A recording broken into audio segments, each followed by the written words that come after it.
因為可能佢係發展早啲，邊個發展早啲，即係等於撐桿跳女子撐桿跳早年呢就係廣東啊嗰啲選手都係好犀利嘅，中國嘅選手可以打破世界紀錄，就係廣東出嚟嘅。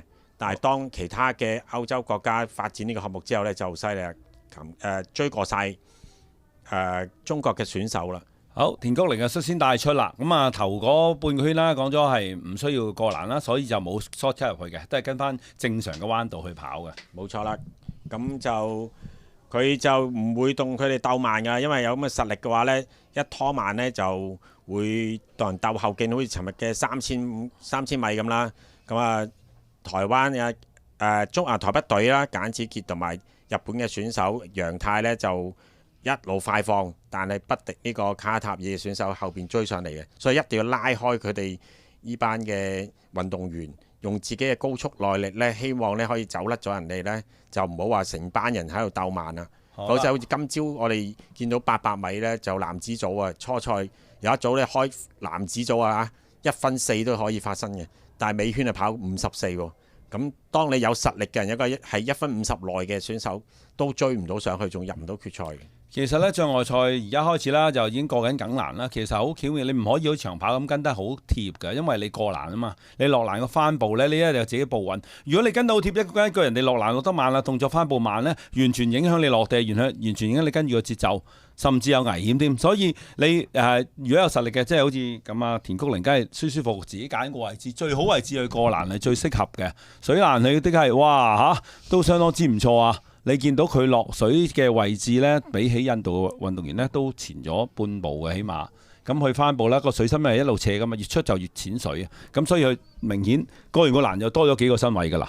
係啊，日本嘅運動員今次嘅賽事就都係採取快放嘅戰術嘅，就唔會話為咗爭名次呢，就大家鬥慢跟住衝尾。因為佢哋都知道呢，就自己嘅強項，尤其是日本長跑選手就係耐力高速耐力高啊嘛。如果你係慢慢同人鬥呢，就會引致嗰個中東嘅選手啊，或者卡塔爾啊、中亞洲嘅選手啊，佢哋嘅後勁咧好犀利嘅。大家鬥慢之下鬥衝呢就好蝕底嘅啦，所以一定係盡量走快啲。好似而家日本選手田谷寧啊嘛，一路放。係咁，佢就選擇呢梗欄都會踩一踩嘅，呢個係自由選擇嘅。你踩一隻腳、踩兩隻腳都得嘅，唔踩又得。咁你如果印度選手係唔踩，甚至其實你真係撳欄，即係好似人哋過馬路咁擒欄杆飛過去都得嘅，唔犯規嘅。但係睇翻印度嘅選手呢，就佢唔係呢個我哋叫唔係呢個班次嘅喎，正常。佢個 PB 爭1分鐘㗎嘛。佢係11分10，同埋有一位11分05嘅喎，而好多位選手人哋係10分幾嘅，尤其是長谷寧呢個 PP 快去分幾鐘，佢開頭嘅走去跟人哋呢，會唔會依家就開始立立地啦？因為後邊呢就大軍殺上嚟，好明顯呢後邊嗰啲選手呢就冇人敢跟上去啦，由佢自己放。就今朝我哋睇5000米競步咁啦，咁印度嘅男子5000米競步男子嗰個印度選手啊係18分幾嘅 PB。其他咧都撐佢成分鐘，結果冇人敢跟佢上去嘅。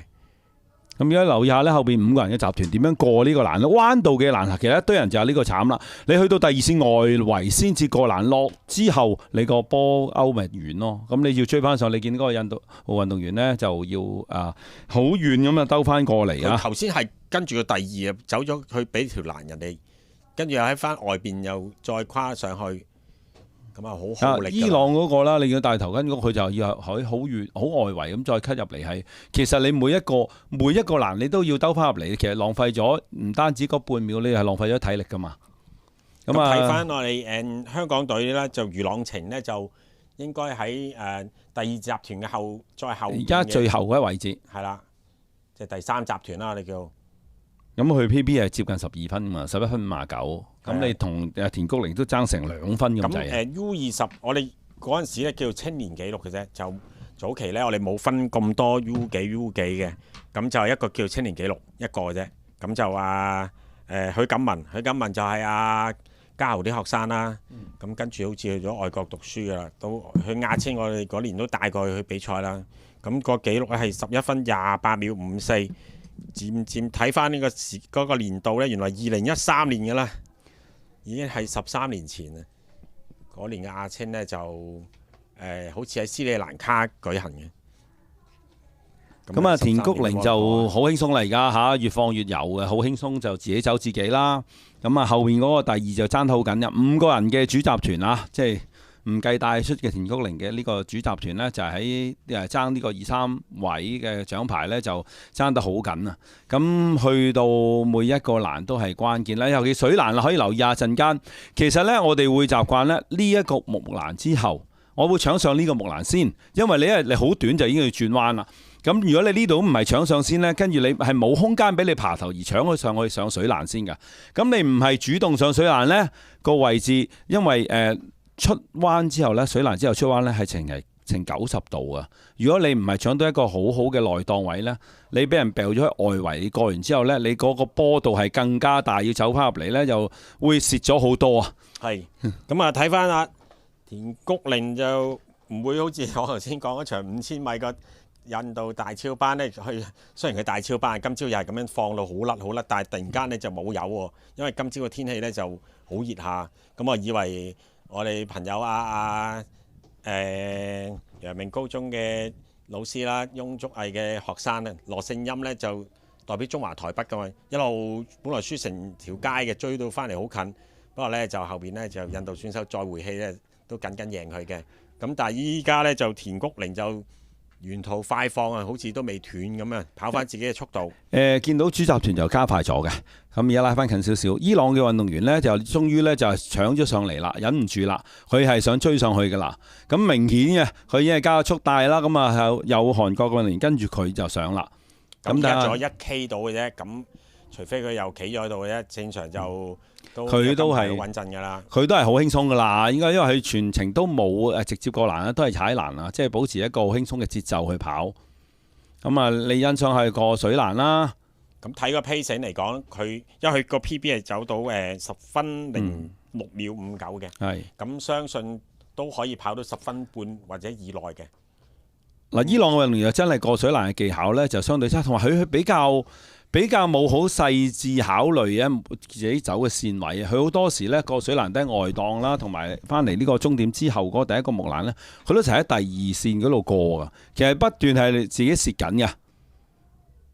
嗱，快咗大半個圈之後呢，佢而家開始有啲體力有啲下降啦。咁啊，韓國運動員後邊嗰運動員跟貼咗佢，隨時可以咧捉到佢噶啦已經。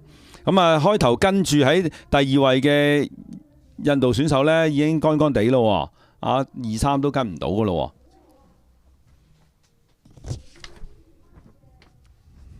係啦，咁啊第2位就伊朗選手啊，同埋烏茲別克嘅選手呢，就分列2、3名嘅，咁個距離都好遠下嘅，咁仲有600米就真係，除非又發生好似今朝咁樣，今朝嘅情況就唔同嘅，因為好曬，咁啊突然間爆地呢，就金牌冇懸念㗎啦，我覺得，即係佢哋即管追下啦。咁而家個銀牌係爭得好緊要。咁啊，仲有600米嘅啫，翻嚟啊，叮叮叮㗎啦！睇下而家伊朗運動員呢，佢係佔咗先機，應該係上水欄先嘅。睇下會唔會好似之前咁啦，你上先，但係都會走外檔，跟住又 cut 翻入嚟。其實我哋都會盡量呢貼翻內欄去過水欄，跟住呢就轉呢個彎，係順啲去。係啦，佢都中意走到最外個，唔明點解每一次都咁啊，好轉啲啦，可能唔使。佢可能個弧度好轉啲，但係你有人同你拍住鬥呢。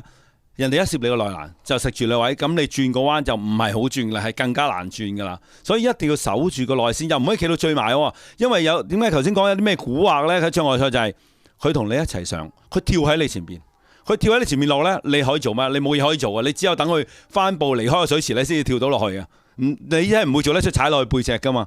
咁呢啲係一啲係3000障礙嘅蠱惑招啊！係啦，尾圈啦，睇睇伊朗選手係咪嘗試追一追日本嘅田谷寧？田谷寧呢，暫時都 keep 到個速度嘅。順帶可以甩開烏茲別克嘅對手啦。哇！都唔係講笑喎，好似加緊速上去。係，但係就應該，如果你呢度再追到30米，而之後再過欄，再過到頭呢，真係都好困難，好困難㗎啦。因為見到田谷寧真係立立地腳喎，都唔好咁大聲，未必追唔到啊！睇一睇啊，Tony。應該冇問題嘅。除非佢再加啦，睇下可唔可以再加速。田谷寧呢就第二度加速啊！呢係段啊，走順再加速上呢個水欄，我哋叫少少係衝上去啦，跟住你可以硬得遠啲咧，撲緊上嚟啊，撲緊上嚟啊！應該就冇乜問題啦。你跳得唔好，佢係個水欄係比較弱㗎，沉咗落去啊！係，如果唔係依家沉咗落去咧，仲有一追嘅，依家冇啦，大局已定。會唔會叻圈就真？應該就叻唔到嘅，緊嘅叻唔到嘅。係啦，冇問題啦，我哋香港隊冇問題又都唔好講啊！如果佢過欄好啲，個水欄唔係咁次次沉咗落去咧，唔係就係所以呢啲係技術嚟㗎嘛，係係三項入邊一個技術，一睇就知道係唔會追到啦嗰度。好啦，啱啱就追唔到余朗晴，啱啱爭2步冇叻到圈，咁但係金牌就係田谷寧7啊，咁對佢嚟講就稍為慢啲，反而咧伊朗嘅選手咧就10分29秒20嘅佢嘅 PB， 睇下會唔會破到個 PB 啦？有機會破啊！咁而原本個 PB 10分21嘅烏茲別克選手咧就唔得喎，10分26秒34啊！烏茲別克嘅選手係10分37秒32，咁都快咗啊！佢最好10分48嘅啫，快咗10幾秒啊！大 PB， 印度正話曾經跟過日本選手嘅印度選手咧就第4嘅。睇下我哋香港代表咧有冇機會做到個 PB 啦，11分59。咁即係你嗱，頭先佢 last lap 嗰陣時係10分21秒到啦，即係咁仲分半鐘走到呢一圈咧，佢就可以 PB 噶啦。終點瞓低晒啊！嗰個好辛苦嘅，嗰個消耗力比跑3000米大好多，即係等於我哋叫做跑越野賽咁嘅辛苦程度㗎，要跳上跳落。好啦，咁見到呢，而家仲有一位最後嗰幾位人員衝緊翻嚟㗎啦，睇下余朗晴可唔可以做到自己嘅個人最佳成績啊？睇下最快一個都好啊！有機會啊，11分59佢有機會啊！好，衝埋去！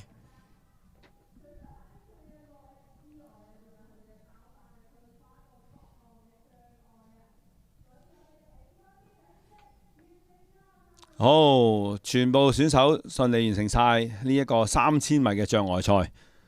好辛苦啊！你一個攤晒喺度啊，即係一啲都唔容易啊！係啊。咁喺青年組啦，因為 U20就係跑3000米啦，無論男女子都係啦。U18咧係2000障礙嘅啫。咁個欄架亦都矮啲嘅。仲有一位聯翻緊嚟啊！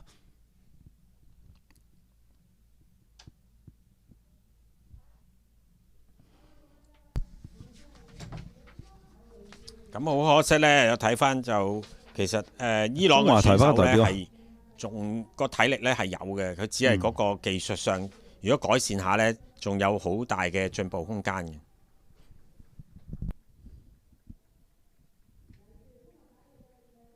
好啦，最後一位就係中華台北嘅選手呢，都翻咗嚟啦。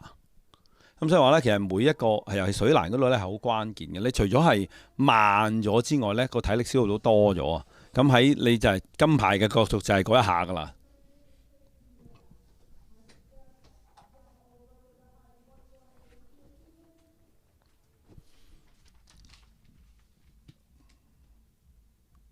啱啱個名次呢，因為余朗晴就唔喺前9名嘅，但係喺個分牌度睇唔到佢成績住啊。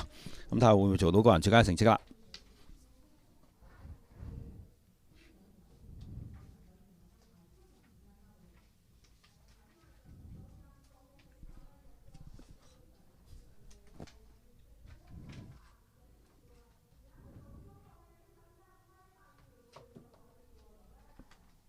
好啦，而家跳高率咧去到1.82米嚇，應該係咁啊！中國運動員試跳啦，準備。